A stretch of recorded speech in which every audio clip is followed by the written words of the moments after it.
الحمد لوليه والصلاة على نبيه وعلى آله وأصحابه المتأدبين بآدابه أما بعد فأعوذ بالله من الشيطان الرجيم بسم الله الرحمن الرحيم من عمل صالحا من ذكر أو أنثى وهو مؤمن فلنحيينه حياة طيبة صدق الله میرے رسول پر خصوصیت کے ساتھ جلوہ افروز یادگار اسلام نمونہ بزرگان دین اسے پیچھے والے دیکھا تھا میں تو بیٹھ گیا تو پیچھے کی ادھر کھڑا ہو مشائخ قادریت و چشتیت کی سچی نشانی ہم سب کے محسن و کرم فرما پیچھے والے دیکھا تھا اسے پیچھے ہو جائے حضور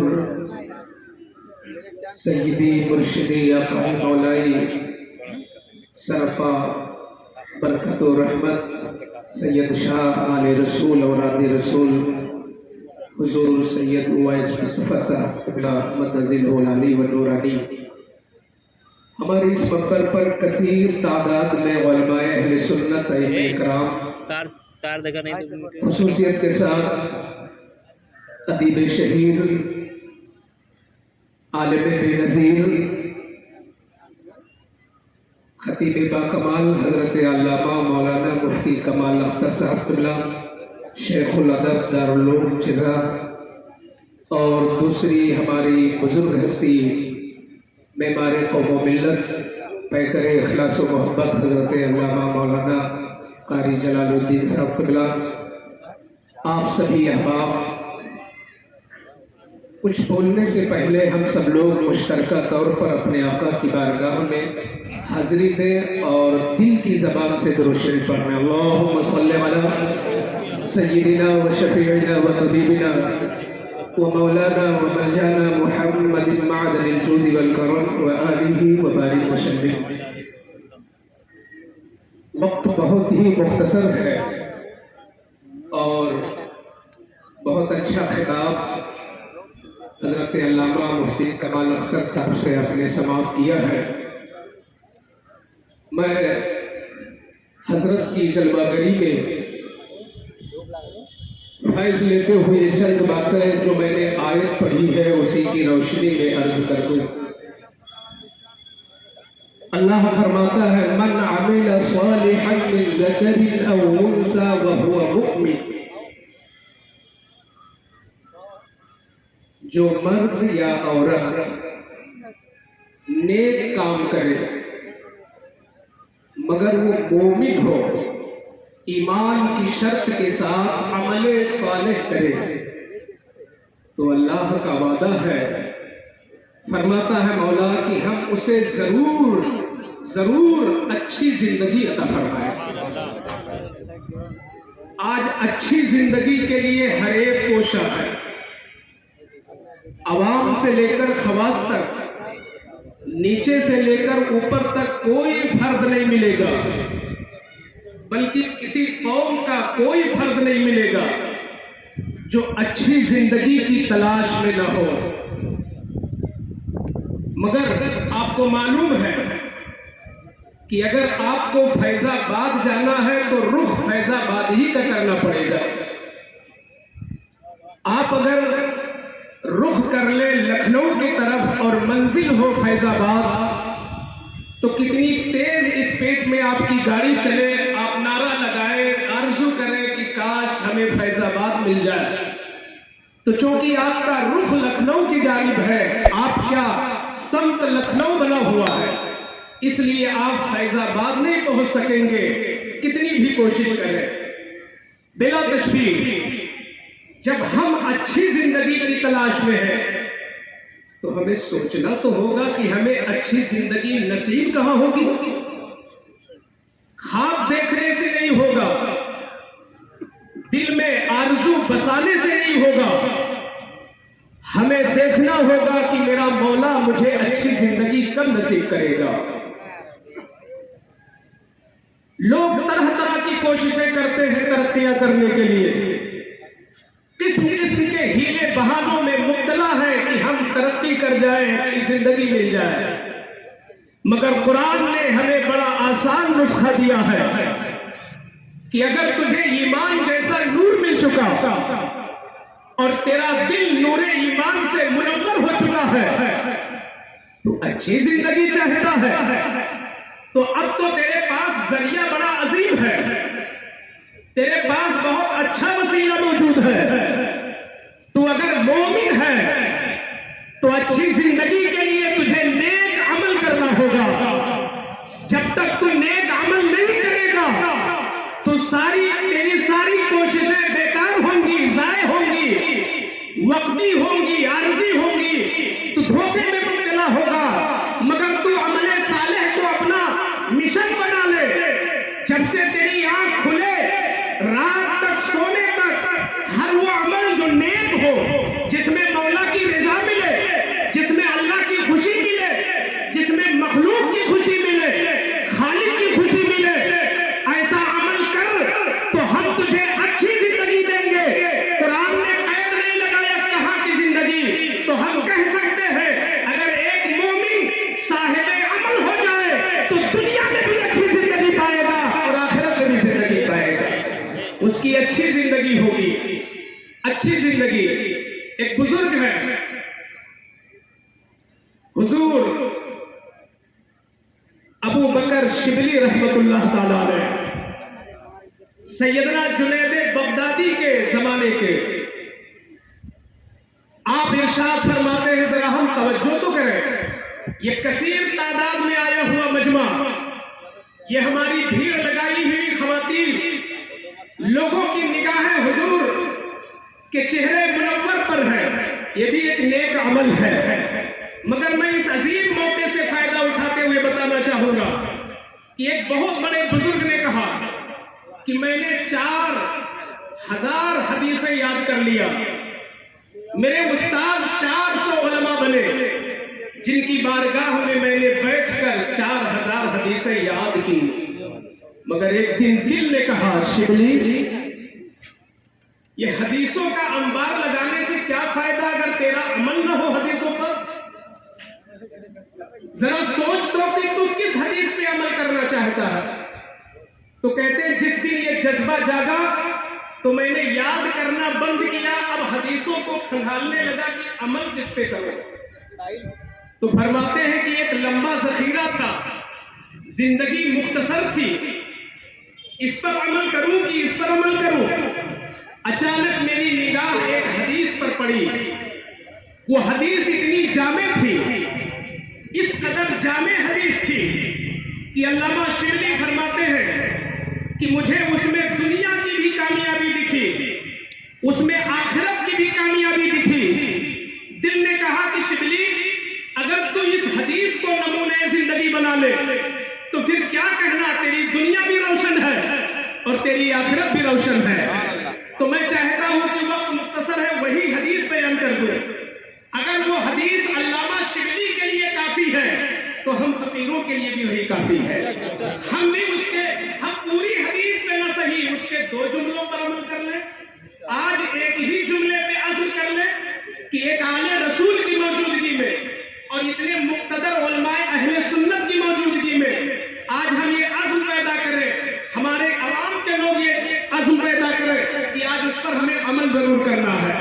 शेख शिबली फरमाते हैं कि मेरे आका की हदीस है, आका इरशाद फरमाते हैं वअमल लिदुनिया का बिक़द्रे क़ियामिका फ़ीहा, दुनिया के लिए बस उतनी ही कोशिश कर जितना तुझे दुनिया में रहना हो। दुनिया बनाने के लिए बस इतनी ही तगो-दो कर। ऐ दुनिया में फंसा हुआ इंसान, सारे अरकान तू खोए बैठा है, सारे हुकूक को तू कदमों से मसल रहा है दुनिया के लिए।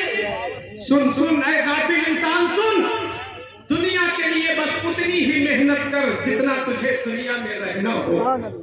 फिर आका मान फरमाते हैं वअमल लिआखिरतिका बिक़द्रे बक़ाइका फीहा, और अपनी आखिरत के लिए इतनी कोशिश कर जितना तुझे आखिरत में रहना हो। जरा इस जुमले पे गौर करें कि हम दुनिया के लिए उतनी कोशिश करें जितना दुनिया में रहना है, और आखिरत के लिए हमें इतनी मेहनत करनी है कि जितना हमें आखिरत में रहना है, दुनिया में कितना हमें रहना है।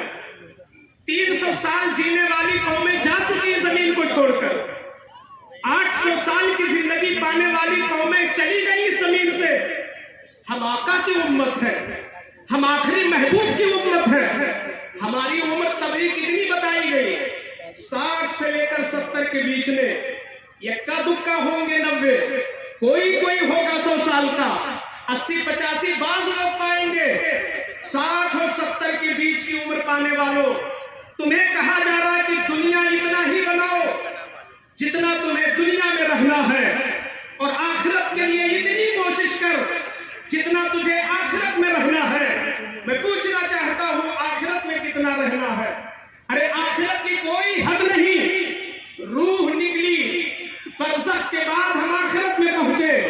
अब हमेशा के लिए हमारी उखरवी जिंदगी है। ये दुनिया की जिंदगी भी क्या है, एक बुलबुले के मानिंद है। ये भी तो नहीं कह सकते कि हम 60 साल जी के रहेंगे, ये भी तो नहीं हम कह सकते कि 70 साल हमें रहना नसीब होगा। हमारे सामने जवानों की लाशें उठ रही है, हमारे सामने वो बच्चे जा रहे हैं जिनको गोद में हमने खिलाया था, जिनको बिस्मिल्लाह हमने सिखाया था, जिनको नमाज का तरीका हमने बताया था। वक्त आता है तो उन्हीं की लाश हमें कंधे पे रखनी पड़ती है। मिल भी जाए 70 साल जिंदगी तो ये क्या है 70 साल? तुझे हमेशा आखिरत में रहना है। कामयाब कौन होगा? जो आखिरत की फिक्र में हमेशा लगा रहे। मगर सोचना यह है कि हम खुद अपनी बात करें, क्या हम कामयाब हैं? क्या हम आखिरत के लिए उतनी मेहनत कर रहे हैं? नहीं, हम भी तो दुनिया के लिए कोशा है। सुबह उठते हैं, हम कोशिश करते हैं कल हमें कहाँ जाना है, हमारी ड्यूटी कहाँ है। हमने मुलाजमत की, 5 घंटे वहां दिए, फिर चले अगला कारोबार इख्तियार किया, हम कहीं और पहुंचे, हम तिजारत में लगे, हम किसी दुकानदारी में लगे। अलग अलग पेशे में लोग मुब्तला है। सुबह से लेकर शाम तक जब तुम दुनिया में लगे हो, रात में सो गए, तुमने आखिरत के लिए कौन सा काम किया? अगर 5 वक्त की नमाज पढ़ते भी हो बिलफर्ज, अगर हम 5 वक्त पढ़ते भी हैं सही के साथ, वरना तो 5 वक्त की नमाजों का हाल ये है। ख्वाजा अजमेर इरशाद फरमाते हैं जिसकी नमाज ऐसी होगी कि उसने नमाजों का हक अदा किया होगा, वाजिबात व फराइज, सुनन व मुस्तहबात के साथ जिनकी नमाजें होगी, तो नमाज पढ़ लेता है बंदा, वो नमाज उठती है, अर्श पे जाती है, मौला की बारगाह में पहुंचती है, मौला की तरफ से हुक्म होता है जा उस बंदे के लिए कयामत तक तू मग़फ़िरत की दुआ कर जिसने तेरा हक अदा किया है। और अगर हमने नमाज ऊट पढ़ी है, उठान पटान सजदे किए हैं, तो जब वो नमाज अर्श पे जाती है, हुक्म होता है जा उसी नमाजी के पास तुझे लौटा दे रहा हूं, और तू कह दे उस नमाजी से कि जब तुमने मेरा हक नहीं अदा किया तो मैं तुझे काम नहीं आऊंगी। तो अगर हम नमाज पढ़ते भी हैं तो 5 वक्त में कितना लगता है? अगर हर वक्त में 20 मिनट मानते हैं तो 1 घंटा हमने नमाज के लिए दिया। 24 घंटे में 1 घंटा हमने नमाज के लिए दिया। 23 घंटा हमारा कहाँ जा रहा है? कभी इस पर गौर किया? जो नमाजी है जब उनका ये आलम है तो गैर नमाजियों का हश्र क्या होगा? कुरान हदीस कहती है दुनिया के लिए उतनी मेहनत हो जितना दुनिया में रहना है, आखिरत के लिए उतनी मेहनत हो जितना आखिरत में रहना है। तो यहाँ तो हम जीरो नजर आ रहे हैं, यहाँ आलिम भी जीरो है, यहाँ मुफ्ती भी जीरो है, यहाँ पढ़ा लिखा भी जीरो है। कहना यह है आखिर कैसे हम आखिरत के लिए उतनी कोशिश करें? क्या बच्चों का पेट न पाले? क्या माँ बाप की खिदमतें न करें? क्या हम तिजारत न करें? एक किसान खेत न जोते तो पेट कैसे पालेगा? दुनिया में तो रहना नहीं, आखिरत में रहना है। हदीस कहती है आखिरत के लिए इतनी मेहनत कर जितना तुझे वहां रहना है। आओ हुजूर की बारगाह में रूहानी तौर पर अर्ज करते हैं मेरे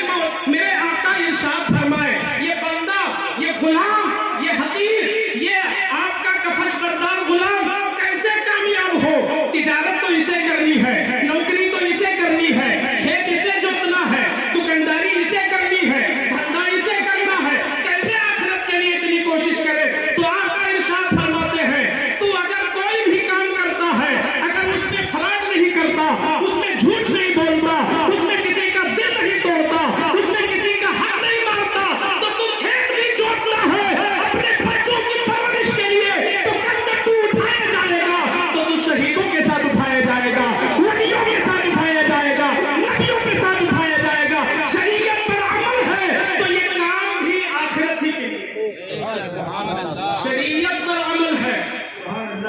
एक ताजिर अगर तिजारत भी कर रहा है और उस तिजारत में वो फ्रॉड नहीं करता, मैंने तो अजब हाल देखा है। लोगों अपनी प्यारी प्यारी कमाई को क्यों हराम करते हो? गलियों में ठेला घुमाने वाला अच्छे माल ऊपर रखता है और थर्ड क्लास का रद्दी माल नीचे रखता है। 150 रुपया में सेब बेचने वाला उसी में 80 और 70 रुपए वाला भी सेब मिलाए हुए हैं। ऊपर अच्छे अच्छे हैं, नीचे रद्दी क्लास के हैं। मैं कहना चाहता हूं, क्या ये इस्लाम का हुक्म है? इस्लाम क्या इस तिजारत से हासिल होने वाली रकम को हलाल कहता है? क्या तेरे बच्चे इस माल को खाके तरक्की पाएंगे, अच्छी जिंदगी पाएंगे? नहीं। जो माल ऊपर हो वही बीच में हो, वही नीचे हो। कुछ दिन तो तुम्हें यकीनन हो सकता है आजमाइश का शिकार होना पड़े, लेकिन जिस दिन से तुम इस चीज पर आज़म कर लोगे कि ये हमारा काम है शरीयत पर अमल करना, हम कौन होते हैं जो रोजी अपनी मेहनत से लाए काट कर? हमारे हाथों में क्या दम है कि हम जाके कमा के लाए? सुन, कुरान का ऐलान है, वला मिन दाब्बतिन फिल अर्दि इल्ला अलल्लाहि रिज़्कुहा। इस जमीन पर जितने लोग चल फिर रहे हैं, सबकी रोजी अल्लाह के जिम्मे करम पर है। रोजी देने वाला वो है। तो शरीयत पर अमल करके तो देख। लिहाजा तुम अपनी तिजारत में कभी झूठ न बोलना, तुम अपने धंधे में कभी किसी का हक न मारना। तुम अगर तिजारत करते हो, दुकान में बैठे हो, कपड़े बेच रहे हो, लेकिन वहां झूठ नहीं बोलते, ये नहीं कहते अरे मुफ्ती साहब आपका मामला है तो 100-150 रुपया मीटर हमें ही पड़ा है, चलिए आप 140 में ले लीजिए। ये झूठ मत बोले, क्योंकि इस झूठ बोलने से तुम्हारी उस कमाई में हुर्मत आ रही है, तुम्हारे बच्चों के लिए वो हराम हो रही रोजी। इमाम गजाली फरमाते हैं, कल कयामत के दिन जो अपने बच्चों को हराम खिलाता है, झूठ बोल के खिलाता है, फ्रॉड करके खिलाता है, हराम ग़िज़ा खिलाता है, उसके खुद के बच्चे दामन पकड़ के लिपट जाएंगे और कहेंगे मेरे बाप काश तू मुझे भूखा रखता, मगर इस गंदी ग़िज़ा से मेरे पेट को तू खराब न किया होता। यहाँ तो ये हाल है। तो हम जितने लोग हैं जो मदरसे से मुंसलिक हैं, हम मदरसों का हक अदा करें। जो मस्जिद से मुंसलिक है वो इमामत का हक अदा करें। जो किसी फैक्ट्री में मुलाजिम है वो वहां की ड्यूटी दयानतदारी के साथ करें, वरना ऐसा होगा कि हम खुशफहमी में मुब्तला रहेंगे, सोचेंगे ये पसीने की कमाई है, मगर वो पसीने की कमाई ना होगी। जब नामे अमाल कल खुलेगा तो हम उस वक्त हसरत के साथ कहेंगे ये क्या हुआ, माली हाज़िल किताब, इस नामे अमाल को क्या हो गया? ला युगादिरु सगीरतन वला कबीरा, इसने तो मेरी छोटी छोटी चीजों को भी अंदर रख लिया। कहीं कोई ऐसी चीज नहीं जो इसने छोड़ दिया हो। ये कहने वालों में कहीं ना आ जाए। डरें इस बात से और हर वक्त ये ख्याल रखें मेरे ज़ाहिर मेरे बातिन को मौला देख रहा। आगे आका इरशाद फरमाते हैं वअमल लिल्लाह बिक़द्रि हाजतिका इलैह, तो अल्लाह के लिए इतनी मेहनत कर, यानी अल्लाह की रजा के लिए, अल्लाह की रजा के लिए, खालिस अल्लाह की रजा के लिए तू इतनी मेहनत कर जितना तू अल्लाह का मोहताज है। हम अल्लाह के मोहताज कितने हैं सोच सकते हैं?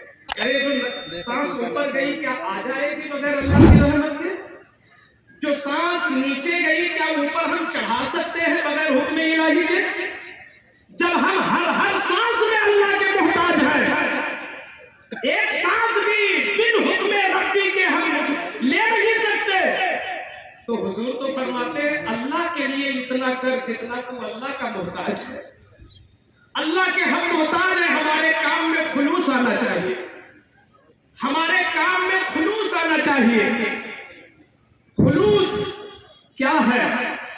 خلوص یہ ہے, یہ منزل تو شاید ہم کوشش کریں 20 سال مجاہدہ, اور میں تو دعا کرتا ہوں کہ حضور آل رسول کی برکت اور ان کی موجودگی کی, ان کے موجودگی کی فیض سے ہم لوگوں کو اس کی ادنا ہی منزل ملے. آمین اس کی ادنا منزل. جن بچوں کی دستار بندی ہے وہ بلا تاخیر اسٹیج پہ تشریف لے آئیں. خلوص یہ ہے کہ تم اس چیز کی خواہش ہی ترک کر دو کہ کون میری برائی کرتا ہے اور کون میری تعریف کرتا ہے. کیونکہ برائی کرنے والا تیری عزت گھٹا نہیں سکتا, اور تجھے بیجا خوش کرنے والا تیری عزت بڑھا نہیں سکتا. وَتُعِزُّ مَن تَشَاءُ وَتُذِلُّ مَن تَشَاءُ. اللہ ہی عزت دیتا ہے, اور تیرے جب گندے کرتوت ہوتے ہیں تو اپنے گندے کرتوت کی بنیاد پر تو ہی ذلیل ہوتا ہے. تو جس دن یہ منزل مل جائے, یہ منزل تھی رابعہ بصریہ کی, ہاتھ میں آگ لیتی ہے اور ایک ہاتھ میں پانی لیتی ہے. سیدہ رابعہ بصریہ رضی اللہ تعالی عنہا اپنے حجرے پاک سے نکلتی ہے. دیکھنے والے نے دیکھا, محترم مائی خاتون یہ کہاں جا رہی ہے تیزی کے ساتھ؟ آپ کے ہاتھ میں آگ کا انگارہ ہے اور ایک ہاتھ میں پانی ہے, مائی صاحبہ کہاں جا رہی ہے؟ تو ارشاد فرماتی ہے میں نے سنا ہے کہ کچھ لوگ ہیں جو جنت کی لالچ میں نماز پڑھتے ہیں. میں نے سوچا کہ جو لوگ جنت کی لالچ میں نماز پڑھتے ہیں تو اس آگ سے میں اس جنت ہی کو جلا دوں تاکہ ایسی جنت ہی نہ رہے جو لالچ جنت میں نماز پڑھے تو خالق جنت کی رضا کے لیے نماز پڑھے. حضور پانی کیوں لے جا رہی؟ فرماتی ہے پانی اس لیے لے کے جا رہی ہوں کہ میں نے سنا ہے کچھ لوگ جہنم کے خوف میں صرف نماز پڑھتے ہیں. میں جلا دوں گی اس پانی سے اس جہنم کو جس کی لالچ سے, جس کے ڈر سے لوگ نمازیں پڑھتے ہیں. پڑھے تو خالق کے خوف سے اس کے حکم کی بنیاد پہ نماز پڑھے. اس کے بعد جو دعا مانگی رابعہ نے, میں سب کی توجہ کے ساتھ وہ دعا عرض کرتا ہوں. ذرا منزل دیکھیں کہ خلوص کی کیسی منزل تھی رابعہ کی. ہاتھ اٹھاتی اللہم ان کنت اعبدک طمعا فی جنتک فاحرمنی منہا. اے میرے مولا, اگر اس رابعہ نے جنت کی لالچ میں سجدے کیے ہیں, جنت کی لالچ میں نے نمازیں پڑھی ہیں, تو میری التجا یہ ہے کہ مجھے جنت سے تو محروم کرتے ہیں. اللہم ان کنت اعبدک خوفا من نارک فاوقنی فیہا. میرے مولا اگر میں نے ایک سجدے بھی, ایک رکعت بھی جہنم کے خوف سے ادا کیا ہو تو مجھے جہنم میں چھوڑ دے. یہ کون کر سکتا ہے جس کی وہ منزل ہے؟ مگر ہم غلام ہیں, ہم ان کے خاکے پا بھی نہیں. ان کی جوتیوں میں جو لگی ہوئی خاک ہے وہ اڑ جائے اور وہ ہماری آنکھوں کا سونا بنے تو ہماری آنکھ کی پتلی اس لائق نہیں کہ ان ذروں کو ہم اپنی آنکھ میں جگہ دے سکے. ہماری آنکھوں نے اتنے گناہ کیے, مگر کوشش تو کریں کم سے کم جنت ہی کے لیے نماز پڑھ لیں. آج چاروں طرف سے یہ آواز آتا ہے, آوازیں آتی ہے. ابھی عرس ہوا ہے خواجہ خواجہ ہند الولی کا, عطائے رسول کا, ہندوستانیوں کے لیے مصطفیٰ جان رحمت کی بارگاہ کے عظیم تحفہ میرے خواجہ.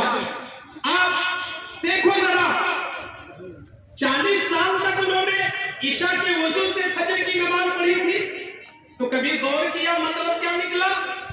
سونے سے وضو ٹوٹتا ہے, مگر 40 سال تک عشاء کے وضو سے فجر پڑھنے کا مطلب 40 رات تک میرے خواجہ نے جو ہے نیند نہیں لیا اور مسلسل آپ عبادت میں لگے رہے. ہمیں کب فیضان خواجہ ملے گا؟ ہم عشاء کے وضو سے فجر نہ پڑھ سکے تو کم سے کم عشاء کے وضو سے عشاء کو پڑھ لے. فجر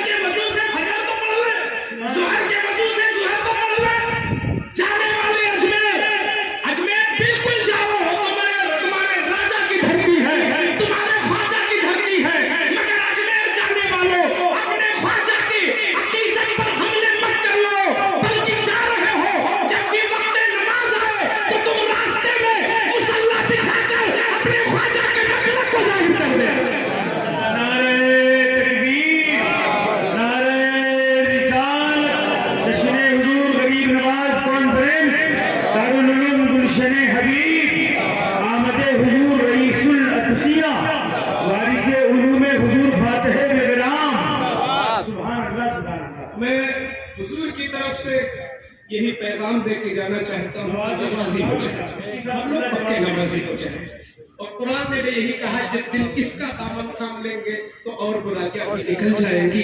یہ وہ بابرکت نسخہ ہے، تنہا عن الفحشاء والمنکر، ہر بے حیائی سے بچا لیتی ہے نماز، اور ہر بے غیرتی اور بے عزتی کے کام سے ہمیں بچا لیتی ہے نماز. اللہ تعالیٰ ہمیں اس پر عمل کی توفیق عطا فرمائے. استغفر اللہ ربی من کل ذنب واتوب الیہ وما علینا الا البلاغ. السلام علیکم ورحمۃ اللہ.